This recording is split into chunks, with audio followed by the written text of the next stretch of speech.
नमस्कार दोस्तों, आप सभी लोगों का स्वागत है एक नई वीडियो के साथ। और आज के इस वीडियो में दोस्तों मैं आपको दिखाऊंगा हुमायूं का मकबरा। और ये जो मकबरा है यूनेस्को द्वारा विश्व धरोहर की सूची में शामिल है और काफ़ी बड़ा ये मकबरा है। तो दोस्तों आप लोग इस वीडियो में बने रहिए, आगे चल के आपको ये ऐतिहासिक मकबरा दिखाते हैं। हम आपको हुमायूं का कब्र भी दिखाएंगे जहाँ पर उनको दफनाया गया था। तो आइए हम चलते हैं।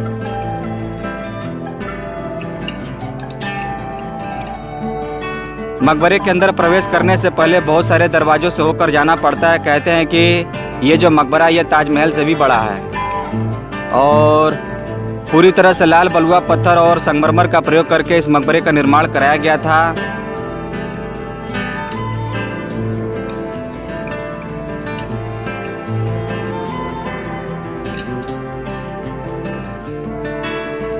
आप इसे पढ़ सकते हैं दोस्तों। इस मकबरे के बारे में लिखा गया है, ये जो मकबरा है विश्व धरोहर की सूची में शामिल है और इस जगह को देखने के लिए पूरी दुनिया भर से यहाँ पर लोग आते हैं। मकबरे में एंट्री करने से पहले आपको 35 रुपये का टिकट लेना पड़ता है और टिकट लेने के बाद ही आपको अंदर एंट्री मिलेगी।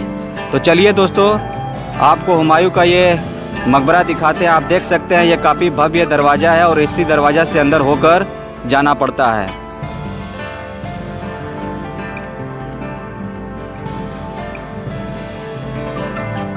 इस मकबरे का निर्माण हुमायूं की बेगम हमीदा बानो ने सन 1565 में करवाया था और सन 1572 में बन के पूरी तरह से कंप्लीट हो गया।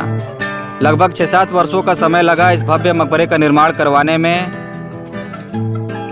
तो जो हुमायूं थे वो मुग़ल सम्राट अकबर के पिताजी थे और अकबर के पिता का ही ये मकबरा है और बहुत ही ऐतिहासिक मकबरा है।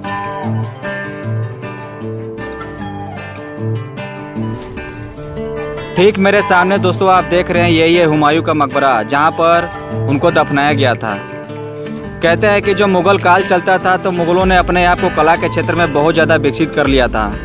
इसीलिए उनकी बनाई हुई इमारतों पर जब कभी भी आप आएंगे तो इनके दीवारों पर, इनके पत्थरों पर जो नक्काशियाँ की गई है वास्तुकला का एक अद्भुत नमूना है। आप देख सकते हैं पूरी तरह से लाल बलुआ पत्थर और संगमरमर का प्रयोग करके इस मकबरे का निर्माण कराया गया है और इसका जीता जागता उदाहरण है मुगलों का। और इसी से प्रेरित होकर देश में अनेक इमारत मुगलों ने बनवाई।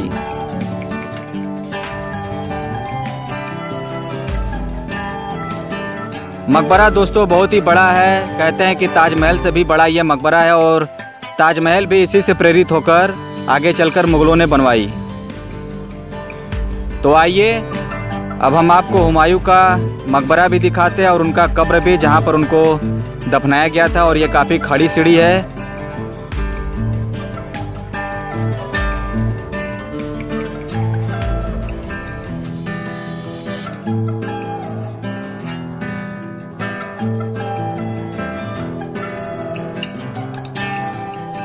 कहते हैं कि 1857 के प्रथम स्वतंत्रता संग्राम के दौरान जो बहादुर शाह जफर थे, मुग़ल काल के अंतिम राजा, उनके तीनों बेटे अंग्रेज़ों से बचने के लिए इसी मकबरे में छिप गए थे। लेकिन अंग्रेज़ों ने इन तीनों को ढूंढ निकाला और तीनों को मार के मौत के घाट उतार दिया।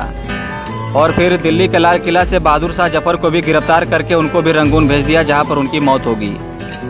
और इस तरीके से मुग़ल काल का पूरी तरह से अंत हो गया। तो ये आज भी ये जो मकबरा है हुमायूं का एक जीता जागता उदाहरण है, अनेक इतिहास का गवाह रहा है। और इसी चीज़ को जानने के लिए, समझने के लिए पूरी दुनिया भर से यहाँ पर लोग आते रहते हैं। जो हुमायूं थे, हुमायूं भी मुग़ल काल में सबसे बड़े राजा माने जाते थे। मुग़लों में जितने भी राजा हुआ करते थे सब के सब बहुत बड़े राजा थे और अनेक राजाओं ने अपने ज़माने में कुछ न कुछ अनेक इमारत, किला वगैरह बनवाया।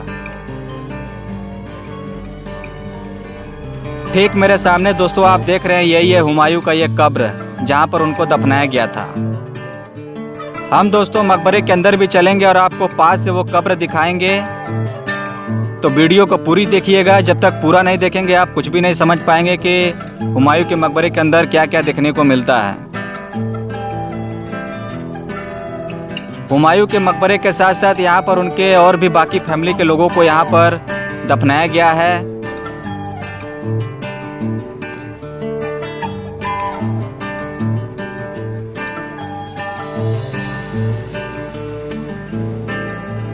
इनके दीवारों पर, इनके पत्थरों पर जरा गौर फरमाइए और देखिए ध्यान से कि कितनी सुंदर सुंदर नक्काशियाँ इनके पत्थरों पर की गई है। और इसी वजह से कहते हैं कि मुगलों ने अपने आप को कला के क्षेत्र में बहुत ज़्यादा विकसित कर लिया था।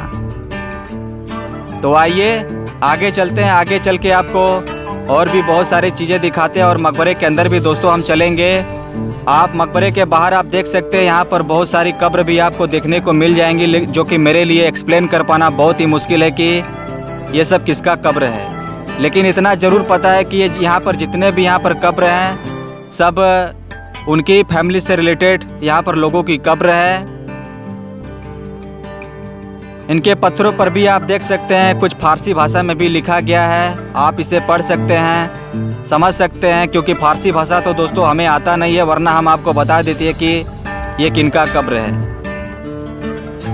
मकबरा भी बहुत ही बड़ा है, आपको इसे घूमने के लिए कम से कम 1 घंटे तो लग ही जाएंगे। इसीलिए कहते हैं कि, और यह बात सही है दोस्तों कि ये जो हुमायूं का मकबरा है ये ताजमहल से भी बड़ा है। इसका जो परिसर है बहुत दूर में पूरा फैला हुआ है, आप देख सकते हैं। और इसी मकबरे से प्रेरित होकर शाहजहां ने ताजमहल का भी निर्माण करवाया था।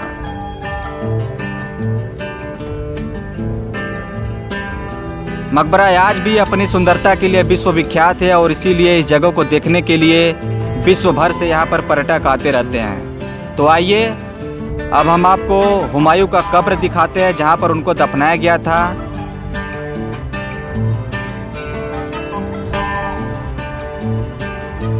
बहुत ही खूबसूरत खूबसूरत नक्काशियाँ की गई है इनके पत्थरों पर, इनके दीवारों पर आप देख सकते हैं, जो कि आज भी पूरी तरह से सही सलामत में यह बचा हुआ है। तो आइए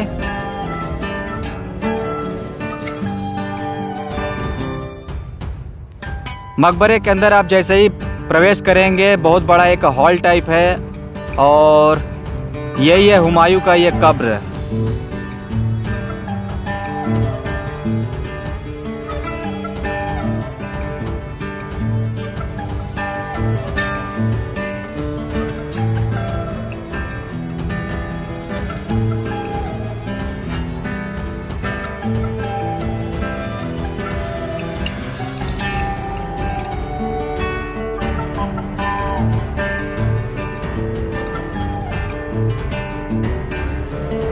आमतौर पर देखा जाए दोस्तों तो जो विश्व धरोहर की सूची में शामिल जो मकबरा होते हैं उसे अंदर से देखने को इजाज़त नहीं मिलती। लेकिन आप जब कभी भी यहाँ पर आएंगे तो आपको हुमायूं का जो कब्र है आपको अंदर से भी देखने को आसानी से मिल जाएगा। और आप देख सकते हैं ये हुमायूं का कब्र जहाँ पर उनको दफनाया गया था।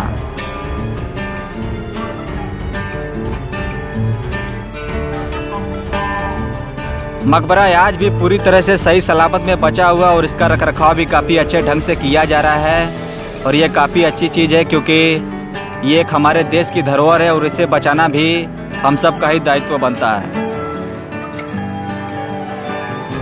यहाँ पर हुमायूं के कब्र के साथ साथ यहाँ पर उनकी फैमिली से रिलेटेड और भी लोगों को दफनाया गया है। आप देख सकते हैं यहाँ पर और भी आपको कब्र यहाँ पर आसानी से देखने को मिल जाएगा, जो कि मेरे लिए बता पाना बहुत ही मुश्किल है।